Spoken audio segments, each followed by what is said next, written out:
Hey everybody, in today's video we're going to discuss in depth some of the solutions for you buying your second house while you still own your first house. Stay tuned.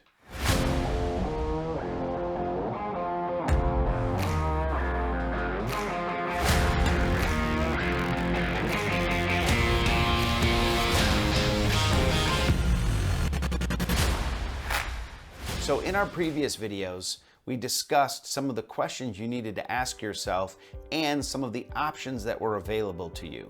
In this video, we're going to actually cover some of the solutions in a little bit more detail so that you can understand what they look like. If you identified one of those solutions as the one for you, we're going to unpack it a little bit. So the first one is the sell, wait, and buy.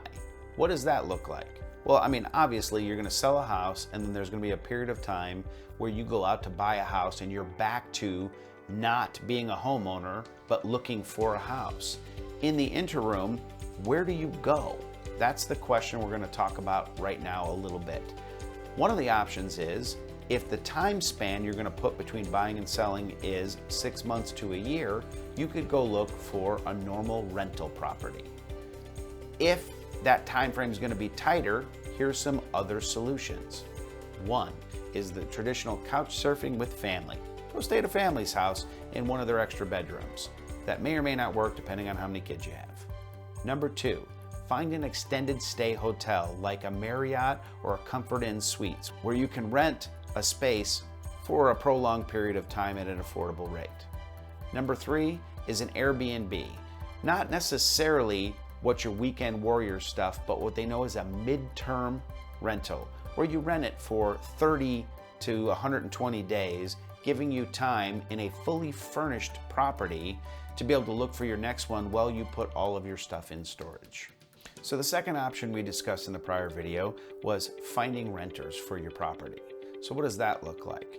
Well, if you're going to find a renter for your property, you're going to need to get them to sign a lease with a start date. Obviously, at this point, you're still occupying the property, so it's going to have to be done in a 30-day window. We're going to discuss this one more in depth at our seller seminar. Number three option that's always on the table is the simultaneous buy and sell.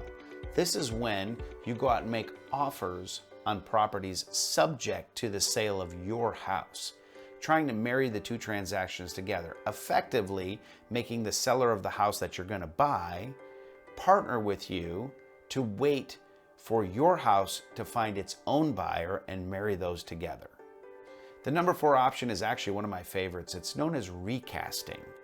This allows you, subject to approval, to put down 5% on your next purchase, assuming you qualify for both houses. Most people, A, don't want two big payments, and B, don't want the payment to be this large over here. They want to move a ton of equity from here over to here.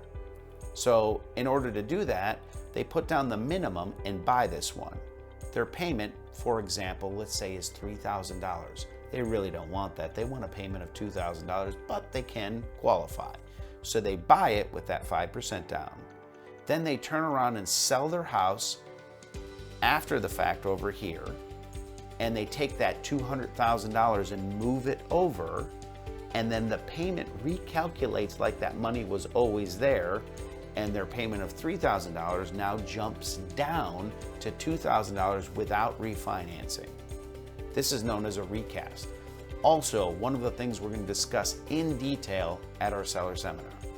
The fifth one is one of the most unique and new things to the market. This is what's known as making you a cash buyer when you're not a cash buyer.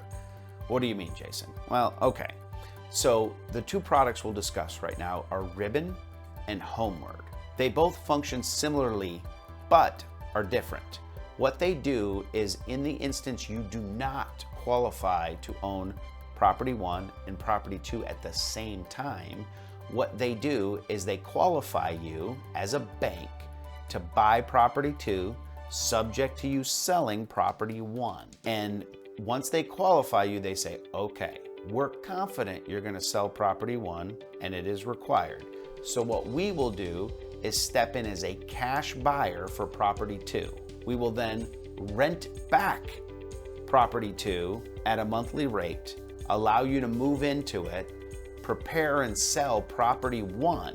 When you've sold property 1, you take that money and then they sell to you at the same price that they bought it, property 2, thereby completing the transaction and becoming a standard owner with a mortgage. This is one of those ones where the numbers really need to be mapped out on a board. We'll probably spend about the most time discussing this at the seller seminar, including what you really need to do to prepare your house for the maximum dollar figure when you're getting ready to sell it. Thank you again.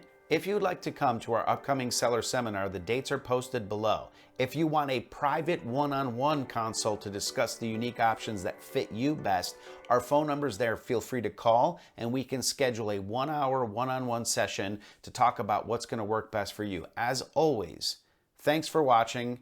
We'll see you soon.